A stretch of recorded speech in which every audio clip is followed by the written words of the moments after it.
Hey guys, Sebastian here. So I was watching a video this morning, and a comment was said that sparked a whole deep dive into the mind. The question was, or the statement was, mind is what brains do. And I see this, that the mind is not the brain. The brain is not mind. It is processing mind, um, and that mind is a much bigger, deeper, more encompassing sort of concept. So what I wanted to do is kind of just dig deep into that and see what I come up with. And it got real deep. It got real interesting. And so I want to get into it, and then we'll see where it goes. See how far I get how long this video is, because I think it's going to need to be a multi-part video. I'm thinking probably 3 parts, because there's some major stuff that needs to be fleshed out, and mind being the first one, and understanding it. So, um, mind is what brains do. So mind is like a function of the brain. It is it's like process based. So it's like thinking, contemplating, judging, all of these things that the mind does. That's minding. The brain is minding when it's doing these things. And so we think of it as um, it's emerging from this physical thing in our head, and it but mind isn't just what our brains do. Mind is more than our brain. Our brain is a product of mind, and it is also interpreting mind. So it's like an iteration. It's like it's almost like the Mandelbrot set. It's a fractal of mind. And I guess that's why we kind of uh, equate the brain and the mind. And this is the distinction that I'm trying to kind of flesh out in my own thinking, and maybe a modification of how I use those words.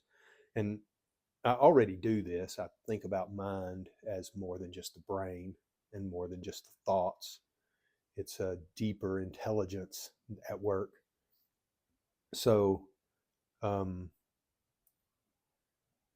getting into the differences of how we see the mind, it it's not just the thoughts. It's not just this process based understanding. Um, we usually think of mind as a complex organizational structure, a complex system at work, and the brain is probably the most complex thing we can even imagine, in all the complexities of the world and all the complexities of everything that we can be aware of and witness. The brain is it's this clump of jelly that can do these amazing and unimaginable things, and can create these amazing and unimaginable complex systems that would not be in reality if it weren't for the human brain. Nearly everything that we experience as humans is human made. And we experience nature, and we experience the natural world in the periphery, but as a general rule, we don't live in nature. We live in a man-made world. Cars, roads, houses, businesses, buildings, electrical systems, and all of the comforts that we enjoy. None of this is natural, even though it's made from nature. If nature didn't exist, none of this stuff would exist, but we have taken nature and manipulated it into what we live in, what we use to create the comfortable lives that we enjoy. So, I don't disagree with the statement that mind is what brains do. I just feel like it's fairly narrow in the understanding of mind. And how I see mind is um, not just the output of the gray matter in our brain or matter in general, the physical world, or anything that happens in the world, but mind is primary. It's like the substrate of of existence itself. It Nothing happens that mind is not involved in. It's involved in everything. At multiple levels, it's involved. And so the brain or any complex system is not producing consciousness. Mind is producing consciousness. That is the basic structure of our brain deciphering consciousness, witnessing consciousness, and decoding consciousness. And that gives us our specific experience as humans. An insect, an animal, is going to have a completely different understanding of the world because they are witnessing it from a very specific um, frequency, a very specific kind of perspective. So the brain is just a processing center, and the body is like a radio receiver. It's getting all of this sensory input all the time. It's like it can't stop. Even when we're asleep, we're receiving and processing sensory information, whether that be temperature or sound or anything like that.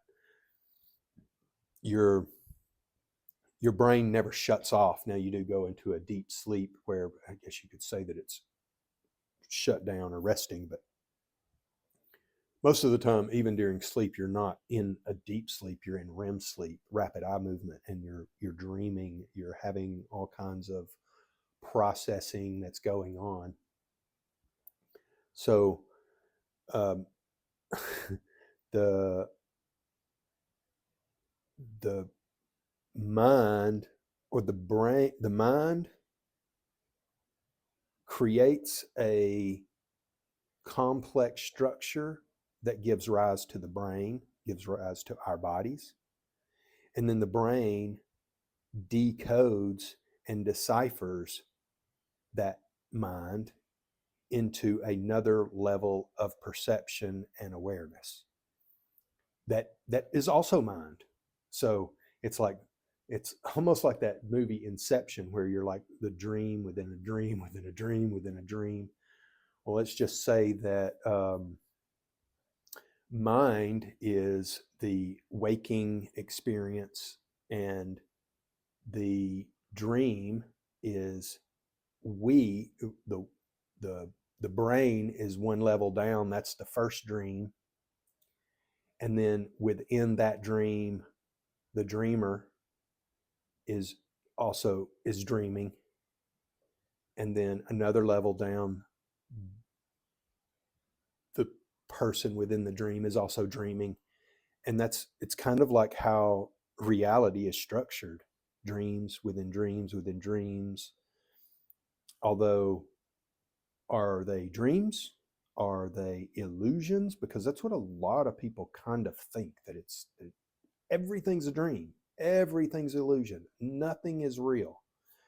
And I think that in in a way that can be true, but I don't think it's the ultimate truth. I think that it that the manifest world that we're experiencing is real. It is just as real as anything that we can imagine in our minds, and and and then witness it in person. Like, I know that in my bedroom my bed exists, and my chair and my table and my chest, all of those things exist. Even though I can't see them, I can walk in there and they will be in the exact same place as they were. And I know this. I know it. Now, people can challenge me on, like, is it real? Is it real? Yeah, I can touch it. I can taste it. I can smell it. All of these things. All of my sensory perceptions are telling me that my surroundings are real. And um, there's this delusionary thinking that none of this is real. And I just think that that's kind of like it's, I don't know if I'd go as far as calling it a mental illness, but it's it doesn't align with my experience as in this physical body. I can contemplate all sorts of things just like this topic here, but that doesn't make my physical body and my physical existence and all the things that I'm experiencing not real. So, um, the brain is just a limited processing unit. It can't process everything all the time at every moment. Like, it's not that powerful. And so it's like a filter that is, um, it's a reducing valve. It's letting us see exactly what we need to see and interact with, so that we can function and and carry out our purpose. And purpose is something we'll get into later. There's a lot of there's a lot of baggage around the words that we use, and a lot of misunderstandings and misinterpretations. And part of my goal in this channel is to kind of dig into those concepts, the definitions and the words, and how those shape how we look at things, and if and and try to build some nuance into them. So with this, the brain, the mind, um, it there is this subtle distinction that gives us the difference. And so, like, with, say, awareness and consciousness, I mean, it's almost like they're synonyms. And they are in a way, but awareness, I would say that it's more, it's awareness is not, it's like silence, or like an unconditioned state. There is a spaciousness to it. There Anything can happen in awareness. And when we become aware, we are we are moving into a space, and you could say it's a space within. It's within the mind, not within the brain, but within our essence. And it allows us to observe.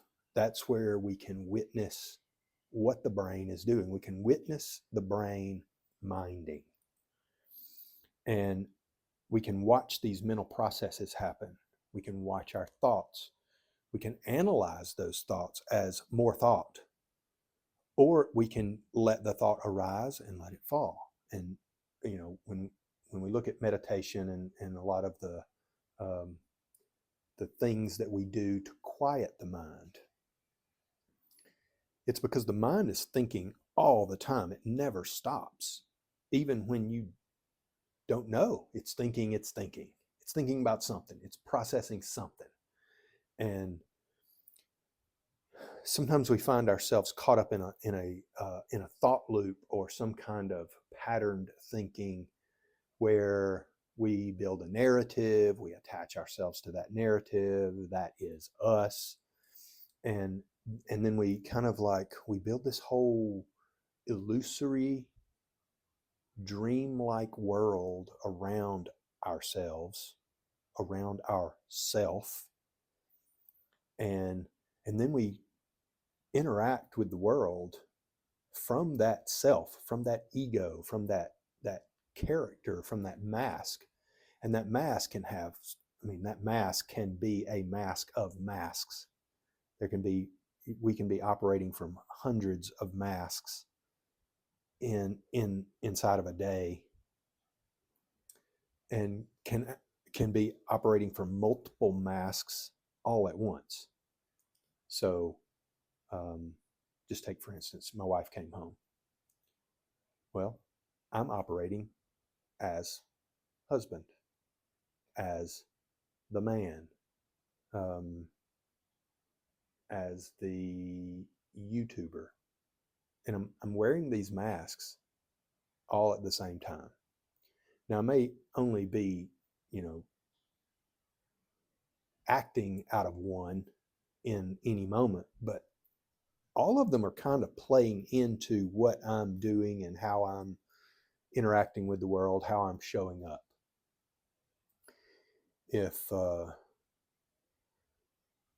we can develop an awareness or the ability to be aware while all of these thoughts are happening, and we can witness those thoughts and not get attached to them, we can start to see that our thinking has a pattern to it, a system, and that this system is building more mind and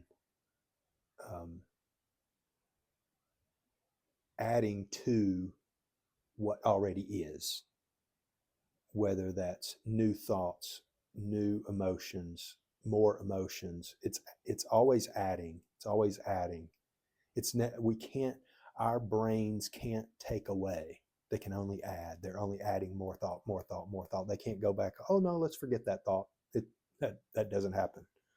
You might stop having the ability to recall information, but that information's in there somewhere, somehow. I say in there. The information it's there, and our ability to access it is memory, or there's some other words for accessing stuff in the ether. But getting back to the awareness is what gives us an ability to be conscious. And that consciousness is us witnessing. That is the consciousness. So if I am conscious, I have the ability to witness. And that ability to witness is a higher level thinking. As the witness, we are operating from a higher level of consciousness. And we're now having the ability to watch and be the witness of what we're thinking. We're not just thinking and reacting, and not necessarily being at the level of witness. And once you enter that level of witness, you have now raised your consciousness. And the more you can live from the witness viewpoint, you are going to operate in reality from a higher level of consciousness. It's like you're taking away one of those dream layers and you're seeing it for the dream that it is. And so the brain is like it's a fractal of mind, in mind, minding. So it's all one big circle, and it's almost like it circles back on itself, and that is what gives us. I mean, if you've seen the Mandelbrot set, the fractal kind of this beautiful kind of um, repeating pattern from just a simple mathematical equation. No matter how far you dig in, it's the same pattern just over and over and over. And it creates these, when you put it together, it's like this complex illustration that becomes a more complex, bigger illustration. No matter how far you go in or how far you go out, it's always the same, but different in little ways. So when we look at it from our physical body, you have the atom, and that's a part, but it's also a whole. And this gets into some there's another type of philosophy by Ken Wilber, where he talks about the holon. We have parts and we have holons. It's the atom is a whole thing, and it's made of parts. These atoms come together to create cells. The cell is a whole thing, but it is also a part. The organ is made of cells. It's a whole thing, but it's also a part of the body, and the body is a whole thing, but it is only part of everything else. And it's not connected to us, but this is where the thought about oneness comes from. Like, at a certain level, we are connected to everything, whether it's through frequency, through energy exchange, how we're interacting with all of the things around us, our thought forms, our emotions. All of these things are happening even though they're not physically visible. So all of this, our human life is, each human life, each person is a unique event that is happening in mind and is also a product of mind. And for humans, we have the unique ability to witness ourselves in the moment, manifesting mind, and also being mind. And that's the deeper discussion of what is happening with us. And so this whole topic just got me going, and I kind of feel like this is a good point to stop, because what this leads into is some other concepts, but are kind of wrapped around. They began here with the mind. So the next episodes, the next videos in this series will get into like the Trinity, God, and how that why the Trinity exists, why we even think about the Trinity. And there's a lot of discussion in the Christian church, even among Christians, that they don't all agree with the Trinity, and they say it's not biblical and that it's all kind of made up. And so I want to get into that a little bit. And it's not about promoting the church or promoting religion or anything like that. It's just looking at it from a kind of a different perspective, from this perspective of mind. And then it ultimately led me to contemplating nihilism and what that means, and how that is, why that manifests in our thought forms as humans. So if if those topics sound interesting, and you'd like to see where this topic of mind kind of ends up or flows into, then we'll see you in the preceding videos. Thanks for watching. See you soon.